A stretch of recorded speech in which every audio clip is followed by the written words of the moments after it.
Hey guys, Jeff Vita here with the Kung Fu Driving Podcast. We are going to be going live shortly with a special guest.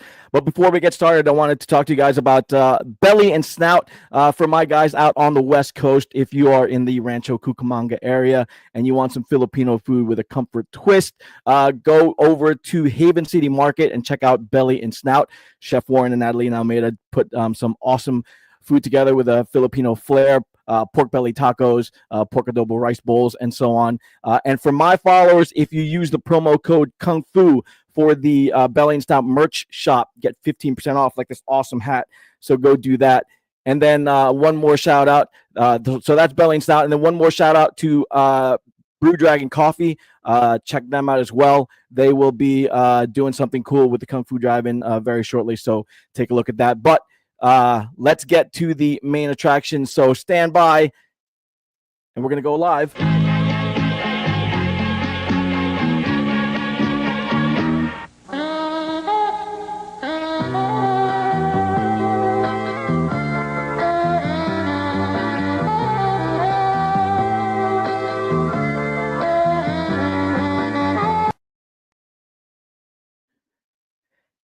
Hey guys, Jeff Vita here with the Kung Fu Driving Podcast. We are live with actor, writer, filmmaker, martial artist ISABEL LAMERS. She's putting together something really cool called the Filipino Karate Kid. ISABEL, thank you so much for joining the show today. ISABEL, you're on mute. Yes. Oh, I said thank you very much for having me. It's great to have you. Great to have you. That's awesome. That's awesome. Thank you so much for stopping by. What an incredible project that you have in the works here. Tell me a little bit about the Filipino Karate Kid. What do you have going on?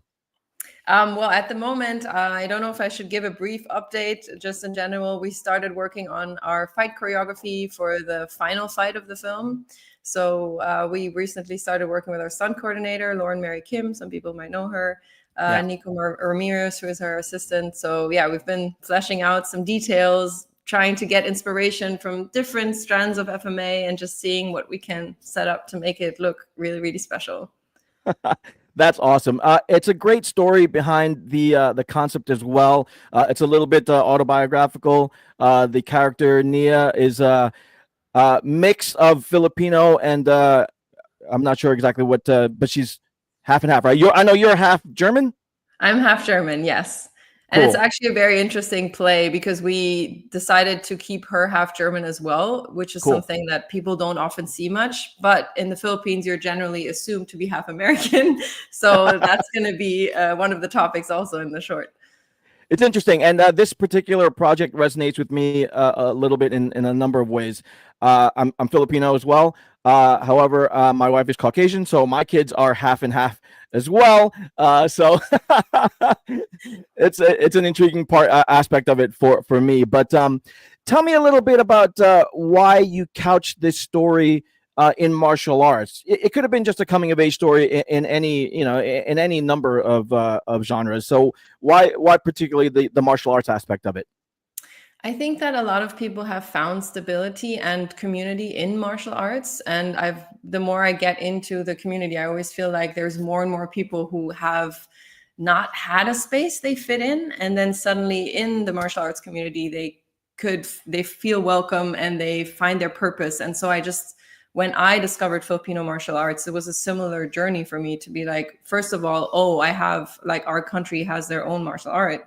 And then secondly was that suddenly I felt more included, more welcome, more than I have ever felt maybe in the Philippines before even. So that's why I thought, this is a perfect entry point into the mixed race story and just in general, the third culture kid experience by just using martial arts as a metaphor for it. Oh, now you're on mute. Sorry, my fault. How long have you been studying martial arts yourself? Not that long. I did study judo when I was a kid. I think I was in my early teens, so like 11, 12, 13. And then I kind of fell out of it. And this is also one of the topics that are interesting for me to thematize in the movie because I didn't feel super welcome as a woman in martial arts. Somehow it was interesting. yeah, I felt like I don't remember seeing other women that much, and I never had like friends. And so I kind of felt that fell out of it. And then it started as I became an actor that I saw that there is the stunt community and people training martial arts. So I got into kickboxing first. And that was like about 3 to 4 years ago. And then, yeah, and then started doing kickboxing more and then FMA just recently. So, yeah. I'm a noob, That's which is cool. No, exactly what Nia is going to go through as well. So, no, that's great. No, and that's a story that a lot of people will relate to. I've done martial arts as well. I did get to study Kali for a very little bit, for about a year with Saya Kali. So mhm, I know there's and I wanted to learn it for the heritage aspect of it as well. I wanted to mhm. understand the martial arts that came from the Philippines, my home. So that's very cool. Tell me a little bit about how this project came to be. What was the impetus for getting this all started in the first place? I think it came really with the discovery of FMA, of Filipino martial arts. I knew about it way back. I had been in a workshop somewhere in Poland where a very talented Polish trainer was teaching FMA, and I kind of didn't clock it as Filipino martial arts when he said it because I didn't think that they meant the actual Philippines because we were in Poland. I was like, what is he talking about? So I didn't really take it seriously until I moved to the US and I saw actual Filipino martial arts studios and started training.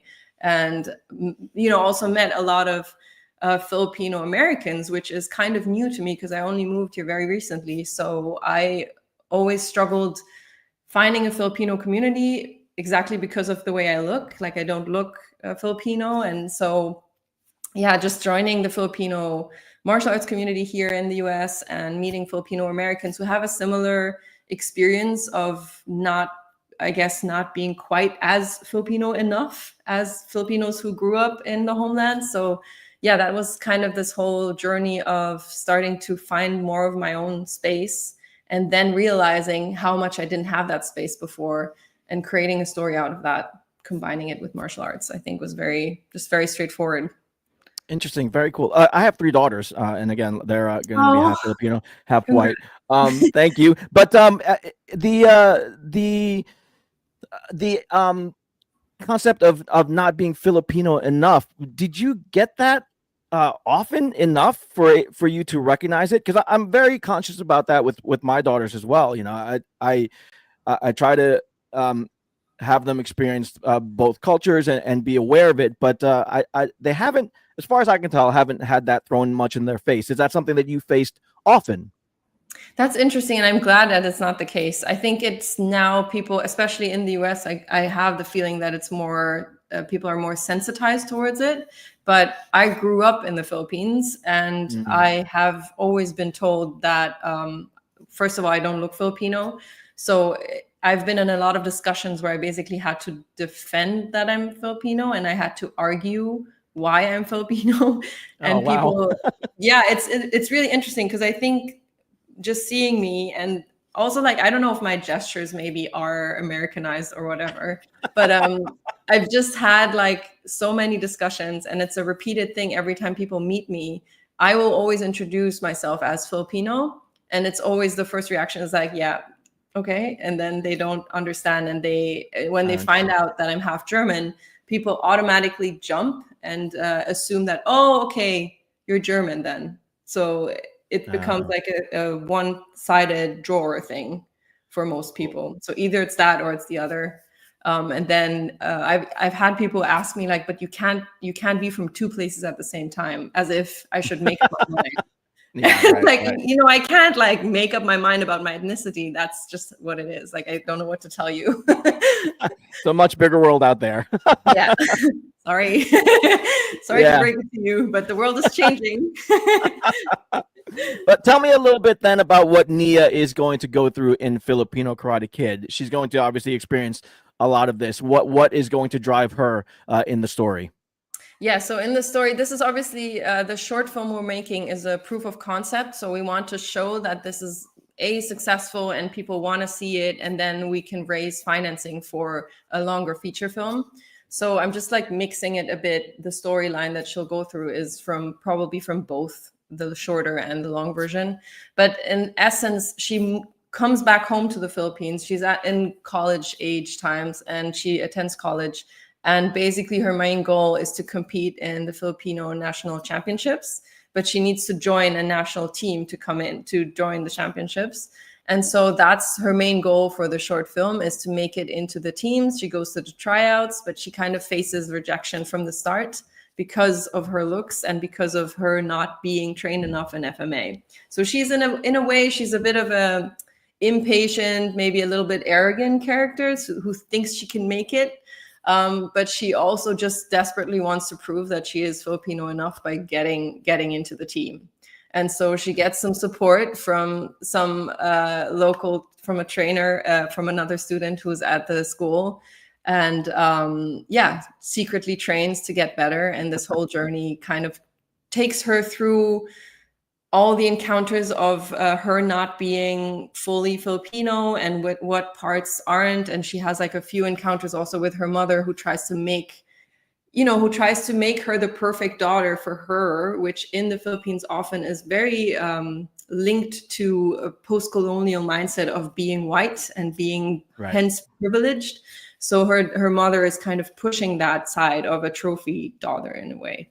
So it's a very interesting opposing sides of it, because you have that side of the mother trying to showcase her white daughter, and Nia trying to just become more Filipino over time. Cool. Yeah. All right. I have a teaser. Let's show this right here. All right. Nice. Kid is an action-packed, light-hearted, female-driven martial arts film with exciting fight scenes that shed a light on Filipino martial arts. For those who know me, yes, this is a very personal story based on my own experience of me growing up between the Philippines and Germany and not quite fitting in anywhere. For some, the Philippines might seem like an exotic destination, but for us, it's home. This is why we want to feature our country and culture in this film. Me and my whole film team would be eternally grateful for your support in making this film reality. Your contributions would go towards proper pay and better working conditions, as well as allowing us to spread our message to a wider audience, with the goal of developing Filipino Karate Kid into a full-length feature film in the future. Please join us on this incredible journey. Thank you so much.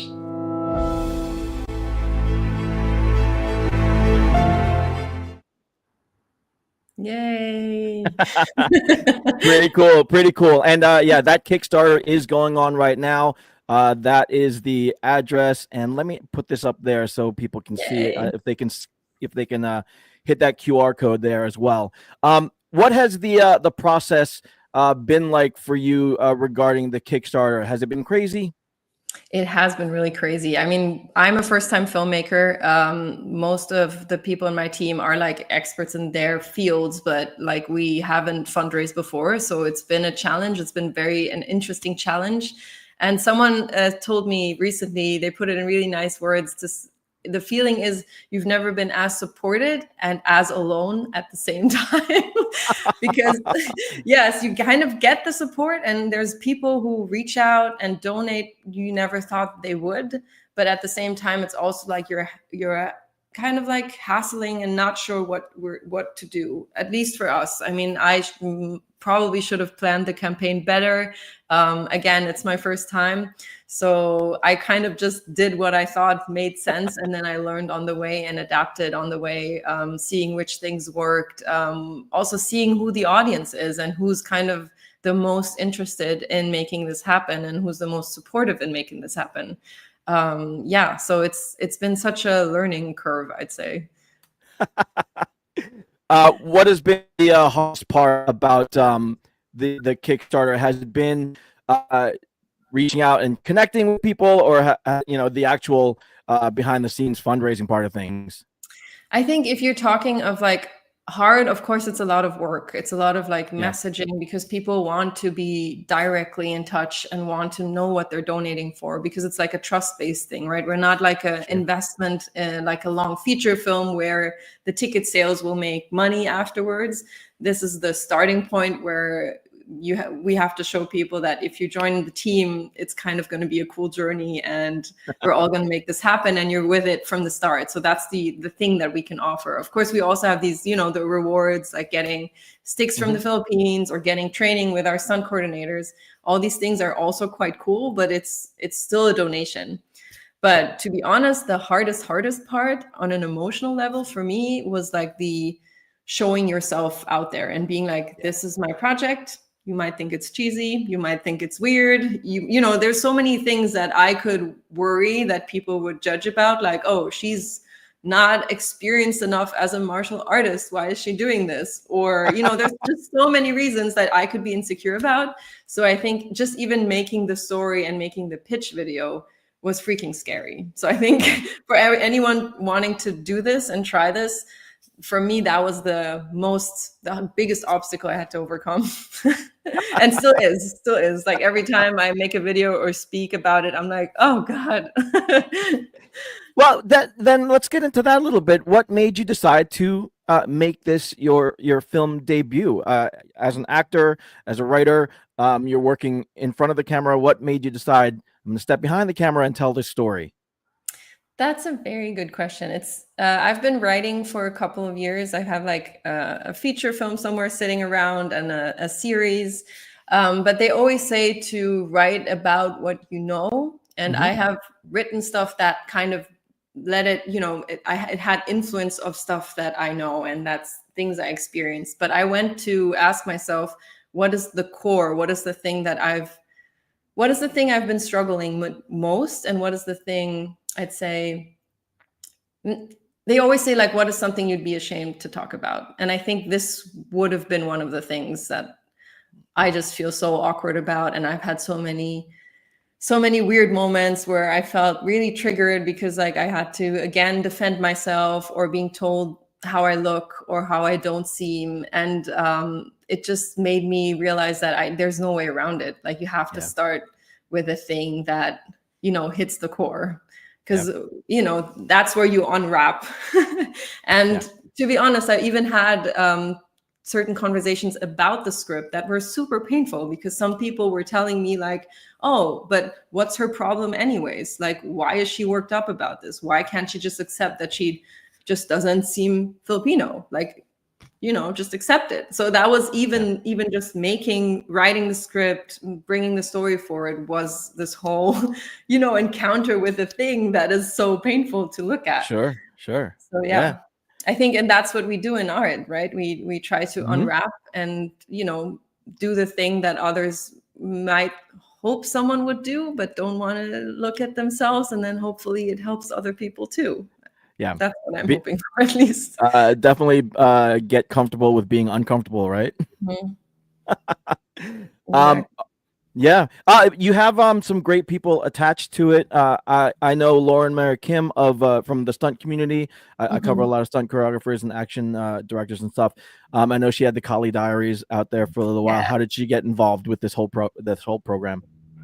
Well, we had to think about good stunt coordinators, and it's always been, obviously, because it's I want it to be a really female-led film and a female-led action film. I was trying to focus on women, and so Lauren's name just came up. Actually, Nico was attached, and he was recommending her, and I reached out to her, and we met for coffee.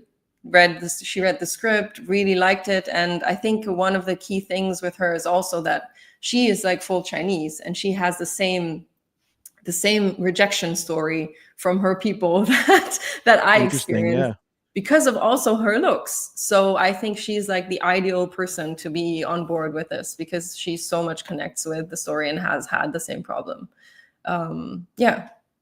And she's amazing to work with. Like, it's very collaborative. I really enjoy it a lot. And she's obviously so freaking talented. So. Yeah, for sure. Now, then I have to ask, and I think you brought this up on your social media a little while ago. Being that it's Kali, why Filipino Karate Kid? Yes. Are you bothered by the title as well? Not bothered by it. I mean, I understand there's that instant connection, but if we're going to celebrate Kali, I would like to see that myself personally, but that's that's obviously that's your call. Yeah, so it's still like I'd say it's still out there as like an option. We can still consider it. Again, the whole inspiration came from the Karate Kid movies. Sure. So we wanted it to be in the Karate Kid universe. So that's where it's supposed to live. There's so many parallels with the films that we are picking up on in the movie as well. And there's probably also going to be a line in there that kind of puts it up as, oh, you're trying to be the Filipino Karate Kid, to kind of justify the title. But I've had a lot of messages of people saying, please don't use karate because it's not karate. So I get that. The thing for me is that a lot of people, including myself, did not know Filipino martial arts before. Yeah. Did not know Kali. So if I call the movie The Kali Kid, I don't think people know A, what it is, and B, that it refers to the Karate Kid movies. Yeah. And the Filipino martial arts kid probably sounds weird. So yeah, we're still like, I've been telling everyone that messaged me personally and was like, don't do it. I gave the explanation and also said, please, if you have any other suggestion, I'm happy to hear it. For now, it's been used as a recognition, for the recognition value, for audiences to be like, oh, this is a fight movie.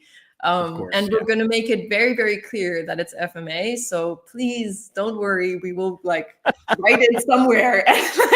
Just because we want to, our main goal is also to show Filipino martial arts because, we all know it's been used in so many big films and no one has talked about it, which is what is so frustrating and why we also don't know about it for a long time. So yeah, that's super important. But I get the confusion. I saw how flustered you got right away. No, and it's true. Filipino martial arts has been used in tons of blockbuster films that use martial arts action. But yeah, like you said, it's not as well known or as well promoted as being a Filipino martial arts. It's there's Eskrima and Kali and Arnis and all that. So there's no. I guess there isn't enough of a recognition factor out there, but yeah, things like this to put spotlight on is always a good thing. And then the aspect of being a female. One quick question: Are you then also not happy with Jackie Chan's Karate Kid film because it had kung fu basically in it? Oh yeah, I mean, it's for me, it's not anything like that. That puts me off of the film. I understand why people do it. But when I think for something where you want to highlight it, it's always good to to call it out, I guess, just so that it starts to get that recognition. But true. That's all a creative call. So but yeah, I was gonna ask about a female-led effort too. Why is it important for you to have this be so led by females? There's many reasons. So one, I think I mentioned about the martial arts community in general, that I've often felt not super. I had this thing in the other person I talked to about, I don't want to use the word safe because obviously it's been safe, but I just felt like there was less room for vulnerability. And sometimes when I'm learning, I need to be able to show that I don't know, or that I'm insecure, or that something hurt and I didn't want it to hurt. And I don't always feel like I can do that when I had martial arts training. So I feel that working with women in martial arts and in stunts kind of makes me feel like more welcome or more supported in a way. And I have this since I've been in a lot of, I used to be a rock climber, and it used to be a very male dominated sport as well. And I do feel like that, for example, routes in gyms that are made by men are different climbing routes than routes that are set by women.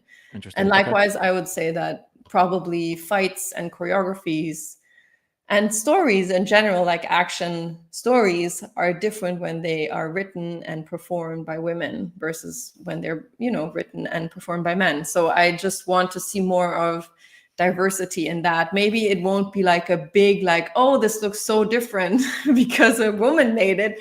But I just think that there can be some more creative input in it when like it's just a different form of, a different energy that comes in there as well. Yeah. So I've been lacking that in a lot because I love action. I love, doing stunts and stuff. And I just feel like there's still not enough things going on for women or from a female perspective.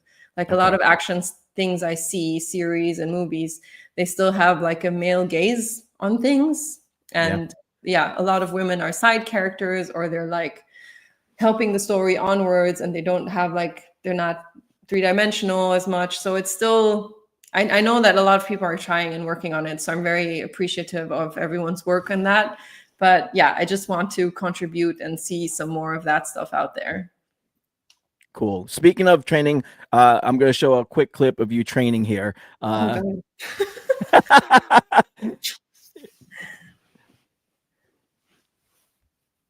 right, here we go.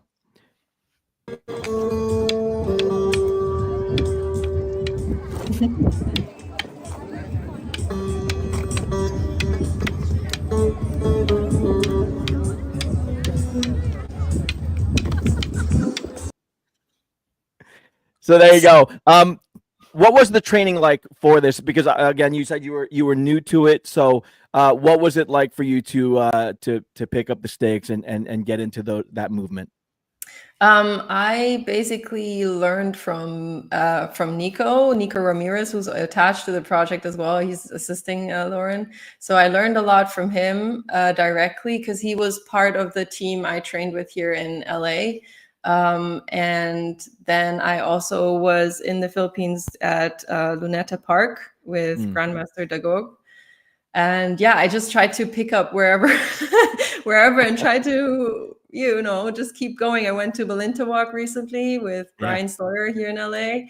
Brian's awesome. Yeah.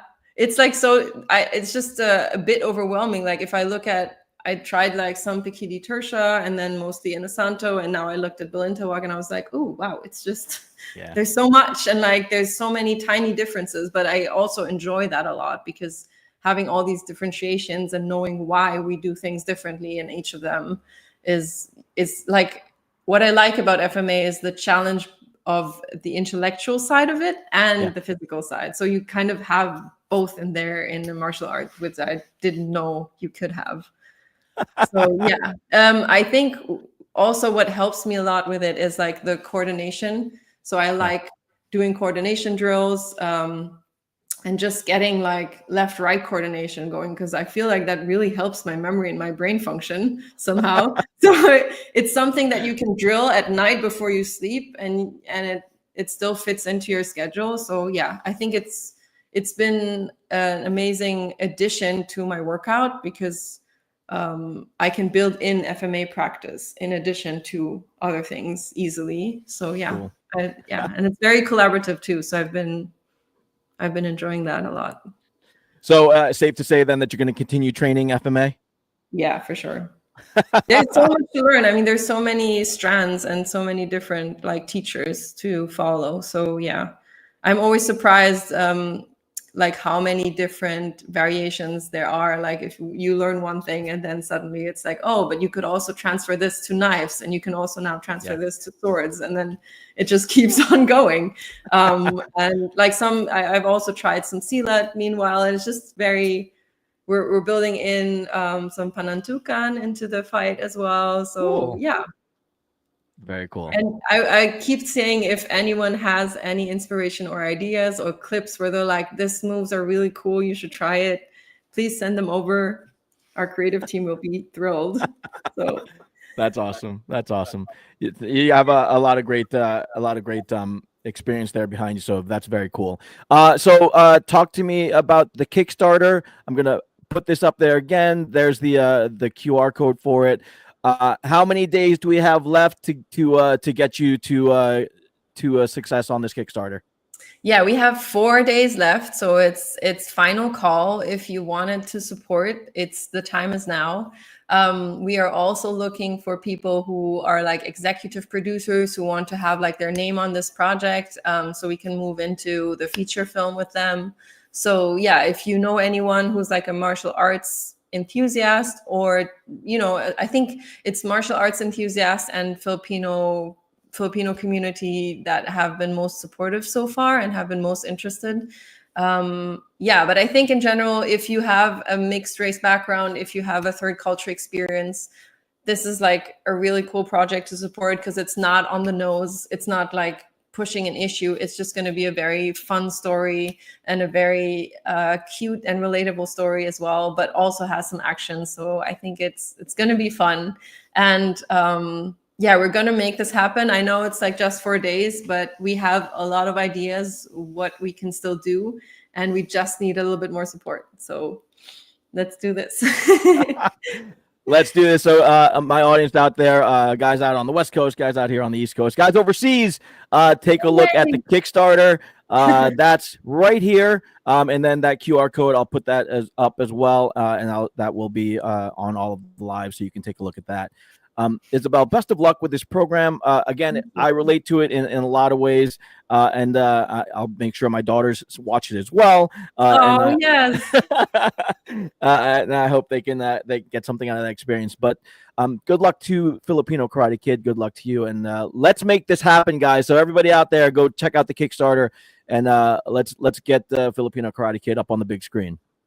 Awesome. Thank you so much. Isabel, thank you so much. Have an awesome one. You too. Bye. Hold on.